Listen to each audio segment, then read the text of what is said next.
స్థానికుల ప్రవర్తన సరిగా లేకపోవడంతో గోవాకు ఇప్పటికే విదేశీ పర్యాటకులు రావడం మానేశారు. ఇప్పుడు హంపి కూడా అదే బాటలో పయనించేలా ఉంది. ఇజ్రాయలీ పర్యాటకురాలు సహా ఇద్దరిపై గ్యాంగ్ రేప్ చేశారు దుండగులు. ఈ ఘటన అంతర్జాతీయంగా కలకలం సృష్టించింది. దీంతో ప్రపంచ వారసత్వ సంపదను దర్శించుకోవాలంటే విదేశీయులు భయపడుతున్నారు.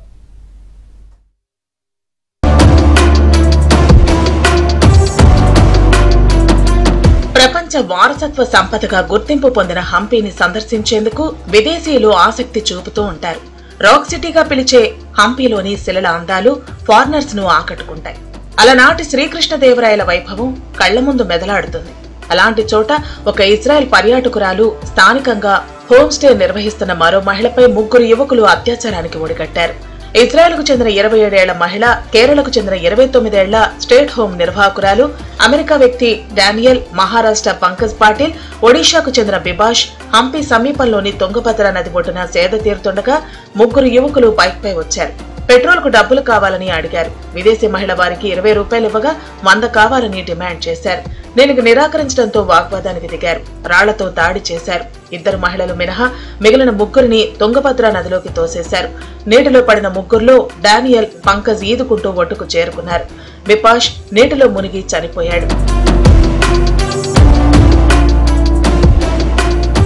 3 నిందితులు టూరిస్టులను అనుకరిస్తూ వారి వెనకే వెళ్లి పెట్రోల్ కావాలన్న సాకుతో మాటలు కలిపి అత్యాచారం చేశారు. నిందితులంతా స్థానికులే. 3 తాపీ మేస్త్రీలే. ఈ ఘటనపై కర్ణాటక సీఎం సిద్ధరామయ్య చాలా సీరియస్ గా స్పందిస్తూ కఠినంగా వ్యవహరించాలంటూ పోలీసులను ఆదేశించారు. హంపి ఘటన విదేశీ పర్యాటకుల వెన్నులో వణుకు పుట్టించింది. అసలే అంతంత మాత్రంగా వస్తున్న వారు సైతం భయపడిపోతున్నారు.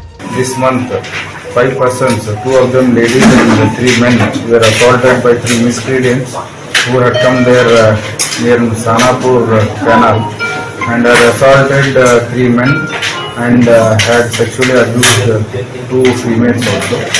So based on the complaint given by the victim, we have registered attempt to murder, robbery and rape case at Gangavati Rural Police Station.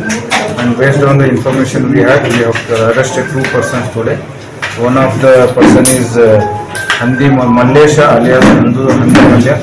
Another person is Chetan Sai. హంపీకి విదేశీ పర్యాటకులు వస్తూ ఉండటంతో కుప్పలు తెప్పలుగా హోమ్ స్టేలు వెలిశాయి. విచ్చలవిడిగా రిసార్టులు స్థాపించారు. రాత్రిపూట గంజాయి, మద్యం విక్రయం పెరిగింది. దీంతో హంపి చుట్టుపక్కల వారికి దడ పుడుతోంది. హంపి అంటేనే హడలిపోయేలా ఉంది పరిస్థితి. హంపి, గంగావతి పరిసర ప్రాంతాలను చూసేందుకు వచ్చే వారిపై డబ్బుల కోసం కొందరు దాడులు చేస్తున్నారు. మన దేశం పరువు తీస్తున్నారు.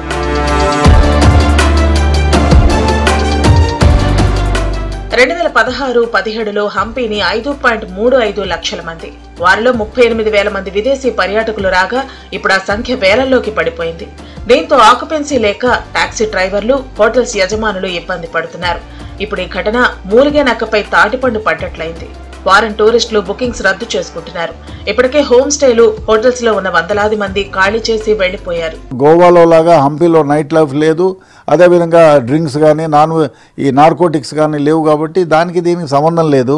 ఇంతవరకు కూడా ఇటువంటి అటాక్స్ ఏమీ జరగలేదు.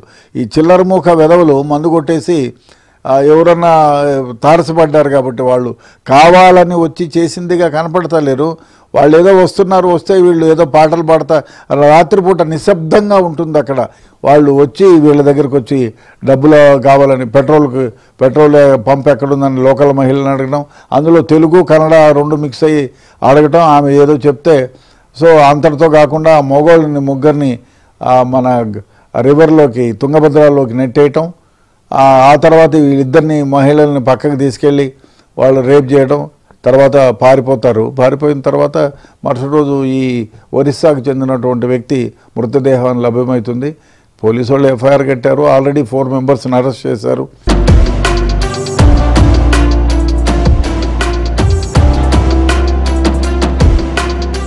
అటు గోవాలోనూ స్థానికులు దురుసుగా ప్రవర్తిస్తూ ఉండటంతో విదేశీ పర్యాటకులు రావటం మానేశారు. న్యూ ఇయర్ వేడుకలు కూడా గోవాలో గ్రాండ్ గా జరుపుకోలేని పరిస్థితి.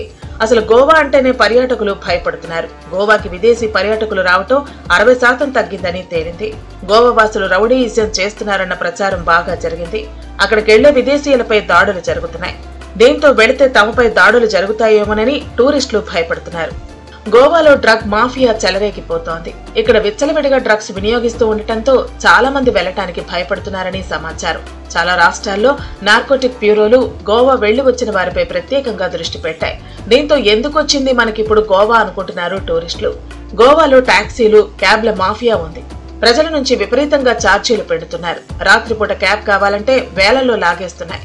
క్యాబ్ రేట్లు కాస్త ఫ్లైట్ ధరలను తలపిస్తున్నాయి. అంతేకాదు, టాక్సీ ఎక్కాక అడిగినంత ఇవ్వకపోతే కొడుతున్నారని సమాచారం.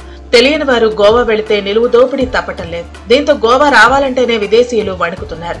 2019లో గోవాను 85 లక్షల మంది సందర్శించగా 2023లో 15 లక్షల మందే వచ్చారు.